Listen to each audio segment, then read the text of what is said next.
Olá, gente. Então, a partir de agora, eu vou retomar do ponto de onde paramos, dando total relevância à parte de pagamento dos créditos, né? A ordem de pagamento dos credores, que eu já disse aqui para vocês várias vezes que vocês não podem abrir mão, não podem prescindir desse tipo de assunto, inclusive não só do ponto de vista de compreensão, mas do próprio ponto de vista de memorização. E aí eu deixei pendentes umas questões para que a gente vá para o próximo assunto, e aí a gente vai se aproximando do fim da parte de falência. Não que a gente vá deixar de falar de falência, não vamos, mas efetivamente a gente vai dar, né, um stop aí na parte dos artigos, já tratamos de quase tudo, para que depois possamos ir para a recuperação nas suas duas modalidades. Mas falta ainda um bocadinho para isso. Então, deixa eu procurar aqui para que a gente vá para a nossa primeira questão. Vou ficar aqui embaixo, né? Eu sei que você, se você estiver assistindo com o celular, fica muito pequena essa minha imagem, mas o que interessa é a resposta da questão em si. Eu gosto de colocar essa imagem mesmo pequena, que eu acho que parece uma voz vindo do além, não tem ninguém falando com você. Então, quem estiver assistindo pelo computador, um dia desse eu tive uma aluna de algum desses estados aí do país, né? A gente tem uns cursos que invadem um país afora, e ela estava fazendo a segunda fase para o OAB, já faz um tempinho. E aí ela disse que pegava, colocava a minha aula, né, para ela assistir na televisão de, sei lá, 40 e poucas polegadas da casa dela na sala, e disse que todo mundo já estava se acostumando com minha voz. Eu perguntei se ela estava deixando a família dela toda de castigo, porque colocar a casa inteira para ouvir aula do direito empresarial ninguém merece. Sobre o tema, falência e recuperação judicial e extrajudicial, e considerando a Lei 11.101, marca a afirmação correta. A Lei 11.101, então eu quero a alternativa correta. Se não tiverem feito as questões, nem me ouçam. Façam as questões sozinhos, sozinhas, para depois só virem testando. A Lei 11.101 não se aplica à empresa pública e sociedade de economia mista. Pronto, acabou-se. Dicção direta do artigo 2º, que eu já tinha dito a vocês, que inclusive vocês devem pegá-lo e também memorizá-lo para fins de provas objetivas. Esta lei se aplica à atividade de empresa, mas tem atividades de empresa para as quais essa lei não se aplica. Combinação dos artigos 1º e 2º. Bem, o juiz vai fixar o valor e a forma de pagamento da remuneração do administrador. No entanto, por tratar-se de verba alimentar, mesmo em caso de desaprovação de contas, ele não vai ter direito à remuneração. Lá na parte do administrador, nós vimos os casos de destituição e de substituição. Em caso de destituição, no caso da aprovação de contas, ele não teria direito nem à remuneração proporcional. C. Até mesmo as obrigações a título gratuito são exigíveis do devedor na recuperação ou na falência? Não. São as exceções ao juízo universal do artigo 5º e respectivos incisos. Dissemos que estão aí, né, fazendo apanhado, fazendo a revisão do que vimos, estão fora do juízo universal aquelas causas que são de competência de justiça especializada, principalmente Justiça Federal, e aquelas previstas no artigo 5º. D. Os créditos trabalhistas cedidos a terceiros conservam sua natureza? Não. Expliquei isso a você na aula passada. A posição que eles caem do inciso 1º para o inciso 6º. A partir do momento que eu adquiro um crédito trabalhista, né, como advogada, eu disse a vocês que existem escritórios de advocacia que fazem isso, que fazem esse tipo de coisa, que vivem disso, aquele crédito eu passarei a ter a posição de credora quirografária. Então, primeiro, letra A. Vou para a próxima. Na falência, considerando-se a classificação dos créditos, os créditos trabalhistas cedidos a terceiros são considerados como créditos, o que foi que a gente disse, inclusive coincidência da questão anterior, quirografados. Nem são de privilégio especial, privilégio geral, subordinados nem extraconcursais. Isso aí vocês encontram, né, no artigo 83, inciso 6º e suas respectivas alentas. Terceiro. Gente, essa terceira questão, deixa eu conversar aqui um pouquinho com vocês. Uma época dessa, a gente estava tendo um concurso de tabelionato, e a FGV não é uma banca que costuma aplicar provas de tabelionato. É muito comum a Consulplan, a VUNESP, que tem aí, entre outras. E aí um aluno, uma aluna, na época, me mandou uma mensagem dizendo assim, professora, mas tal banca, eu não me lembro o estado agora, de tal concurso vai ser FGV. E por onde eu faço essas questões se eu não tenho uma tradição da FGV fazendo provas de tabelionato? E aí eu dizia a essa pessoa, gente, a prova da OAB. As nossas provinhas de primeira fase, elas são provinhas pesadas, não são provas água com açúcar, digamos assim. Eu digo sempre até que a segunda fase é muito mais tranquila, mas essa questão que está aí é tipicamente uma questão nossa de primeira fase, onde se dá um caso concreto. No entanto, muitas vezes o enunciado ele é assustador, né? O aluno pega e faz, nossa, que enunciado comprido, que enunciado grande, eu não vou nem ler isso para não perder tempo, mas muitas vezes a resposta ela é tranquila aqui. Deixa eu vir para cá para a gente ir lendo aqui as alternativas. E eu fico aqui, né? Vou ficar aqui em cima agora para a gente ir variando. A Sociedade Boaventura e Companhia Limitada obteve concessão de recuperação. Mas por insuperáveis problemas de fluxo de caixa, a recuperação ela foi convolada em falência. Lembram-se disso que a gente disse que a nossa lei contempla três grandes possibilidades. Existem empresas que vão para a recuperação e, ok, conseguem se recuperar. Existem empresas que vão direto para a falência por estar em uma daquelas situações de insolvência que são lá tratadas pelo artigo 94. Existem empresas que estão em recuperação e essa recuperação ela é transformada, ela é convolada em falência. Terceira possibilidade da questão. Um dos fornecedores de produtos agrícolas, a devedora antes do pedido de recuperação judicial, era a Barra Jacaré Ireli ME. Quero fazer uma observação sobre isso daqui ao final. Contudo, com o pedido de recuperação judicial e inclusão de crédito no plano, a fornecedora interrompeu imediatamente a entrega dos produtos e resiliu o contrato. Os créditos eles estão representados por duplicatas de venda, sendo o valor total de R$240 mil, exigíveis antes da recuperação judicial e ainda não pagos. Com base nessas informações, assinala a afirmativa correta. Veja, gente, via de regra, os créditos decorrentes de título de crédito, via de regra, eles são créditos quirografários, porque não tem onde enquadrá-los. Mas, só que eu tinha uma pegadinha nessa questão. Eu tinha aqui um crédito que era devido a uma pequena empresa. Nesse caso, crédito devido à pequena empresa é crédito com privilégio especial, como a gente viu. Se vocês perceberem, não é exatamente uma questão difícil, mas é uma questão que o aluno ali, ele teria que ter memorizado isso aqui, ó. Aquilo que eu disse a vocês na aula passada, nas aulas passadas, sobre crédito com privilégio especial, aquele devido à pequena empresa, tá aqui a linha D, né, no nosso artigo 83, inciso 4º, a linha D. Ok? Questão respondida.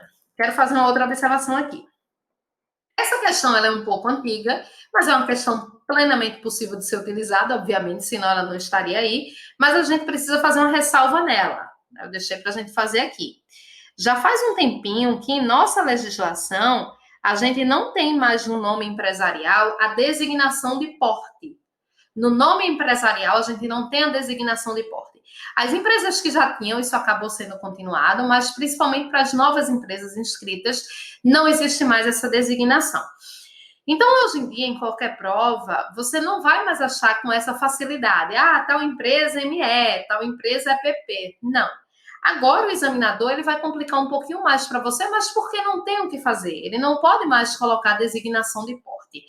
E aí você tem que saber que no caso desse ele ainda iria colocar mais informações. Por exemplo, aquela empresa tem um faturamento bruto anual de até R$360 mil, que é a microempresa. Aquela empresa fatura mais de 360 até 4.800.000, que é a empresa de pequeno porte. Então você teria que depender dos fatos trazidos ali para a questão, certo, gente? Mas, como eu disse, ela é plenamente aplicável e eu queria até fazer essa observação, porque se você estudou empresarial 1 há muito tempo, isso que você estudou já está desatualizado. Vamos para a próxima. Na falência e na recuperação judicial. Os créditos com garantia real até o limite do bem gravado e as dívidas tributárias preferem os créditos derivados da legislação do trabalho? Não. Nós vimos que os créditos trabalhistas são os primeiros, até 150 salários mínimos. Depois vem aí, né, os créditos com garantia real e o fisco. Eu coloquei uma série de exercícios aqui mesmo para a gente fazer exercício de fixação mesmo, a gente ir memorizando os assuntos. Letra B. Compete ao juiz perante o qual se processam apurar a apuração do valor de todos os créditos para fins de inclusão na classe própria. Essa parte aqui, A gente vai começar já no assunto subsequente, que é a parte de habilitação de créditos. E a gente vai ver que, em regra, a habilitação de créditos ela é feita perante o administrador judicial, não perante o juiz. A gente vai explicar isso já nos próximos slides. Letra C. O magistrado da Justiça do Trabalho, a gente falou disso na primeira aula, ele pode determinar a reserva da importância. Letra D. É permitido pleitear perante o administrador judicial habilitação, exclusão, modificação de créditos derivados da relação de trabalho. Mas as ações de natureza trabalhista, elas vão ser processadas perante a Justiça do Trabalho até a apuração do respectivo crédito. Exatamente isso, né, gente? Falamos disso aqui, tem a ver com a letra anterior. A Justiça do Trabalho é a Justiça Federal, é a Justiça Especializada. Então, primeiro o trabalhador tem que ter a definição do seu quantum lá, para que depois ele venha se habilitar para receber daqui a 200 anos nos autos de falência. E justamente devido a essa demora, o juízo trabalhista ele pode mandar para o juízo falimentar que ele separe uma quantia lá aproximada daquele crédito trabalhista. Para não correr o risco lá, no caso concreto, nunca vai acontecer, mas enfim, para não correr o risco de quando acabar esse processo trabalhista e ele for vir receber aqui no processo falimentar, não tenha mais nada, o processo já tenha acabado. Letra E. Não se submetem aos seus efeitos os créditos trabalhistas de valor superior a 150 se submetem, né? Apenas não estão na posição privilegiadíssima do inciso 1º. Quinta. Dentre as alternativas abaixo, essa daqui foi uma questão da OAB. Eu não coloquei aqui a fonte, esqueci, mas foi uma questão da OAB. Dentre as alternativas abaixo, indica aquela que corresponde a um crédito que deva ser classificado como extraconcursal. Lembrando, gente, créditos extraconcursais são aqueles que surgiram depois da decretação da falência, tá? Então, multa por infração do Código de Postura Municipal, custas judiciais relativas a ações e execuções em que a massa tenha sido vencida, créditos quirografários, saldos de créditos não cobertos pelo produto da alienação, o que foi que a gente viu? Custas judiciais.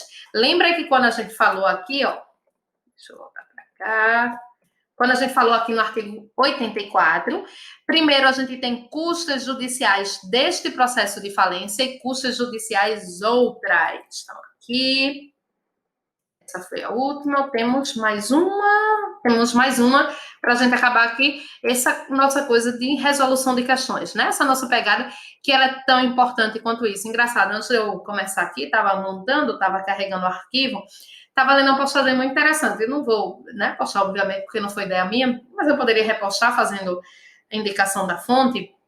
A pessoa dizendo assim, né, algumas dicas para assistir vídeo aula. Dizendo uma das coisas que você evite ficar indo e voltando muito, né? Mas eu acho que você tem que voltar quantas vezes você não entendeu, então nos perguntar.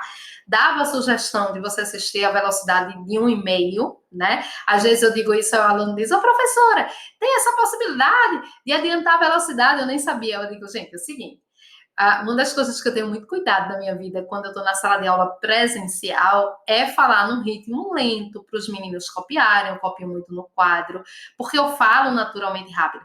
Mas depois que eu comecei a dar aula virtual, né, a gente muitas vezes vê que vocês avançam até para 2, o que eu acho impossível. Então, no meu caso, eu falo num tom que eu acho que vocês não precisam avançar, né? Eu acho melhor não avançar. Também não adianta ficar só vendo o bloco, ficar só ouvindo o professor falar e avançar e, né, tô com pressa de terminar, né? Estudar não pode ter pressa. E a última questão, sexta questão. A Lei 11.101 rege os procedimentos de falência e recuperação. Com relação à classificação dos créditos da falência, é correto afirmar que... E aí, gente, eu escolhi aqui algumas questões para vocês. Não iríamos fazer 200.000 questões, mas percebam aquilo que eu disse a vocês. São os artigos mais cobrados, os artigos 83 e 84, são os mais cobrados, não só em sede da Lei 11.101, como no próprio direito empresarial em geral. Os saldos dos créditos não cobertos pelo produto da alienação dos bens vinculados ao pagamento são créditos de privilégio geral. Essa aqui das questões que fizemos, eu reputo que é a mais, assim, detalhista. Veja, aqui você teria que conhecer bem. Os saldos dos créditos não cobertos pelo produto da alienação dos bens vinculados ao pagamento são créditos de privilégio especial, não. São créditos, deixa eu ir mostrando aqui, vou ter que ficar indo voltando. São créditos quirografados. Então, a primeira alternativa, ela está errada.